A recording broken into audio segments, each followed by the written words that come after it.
രണ്ട് ടീമുകളെ സംബന്ധിച്ചിടത്തോളം ഇനി ഒരു സെമി ഫൈനൽ സാധ്യത തുറന്നെടുക്കുക എന്നുള്ളത് നടപ്പുള്ള കാര്യമല്ല. പക്ഷേ റെലഗേഷൻ ഒഴിവാക്കുക എന്നുള്ളത് അതീവ നിർണായകമായ ഒരു ഘട്ടമാണ്. സോ ഈ വരുന്ന മത്സരങ്ങളിലൊക്കെ തന്നെ രണ്ട് ടീമുകൾക്കും വിജയം അനിവാര്യമാണ്.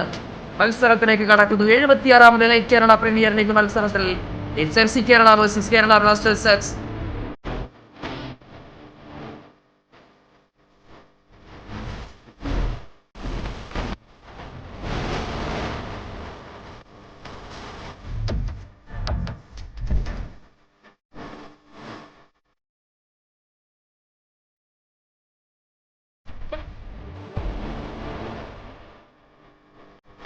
ഇനിഷ്യൽ സ്റ്റേജിൽ തന്നെ അത്യാവശ്യം നല്ല രീതിയിൽ അറ്റാക്ക് ചെയ്താണ് കേരള ബ്ലാസ്റ്റേഴ്സ് കളിക്കുന്നത്.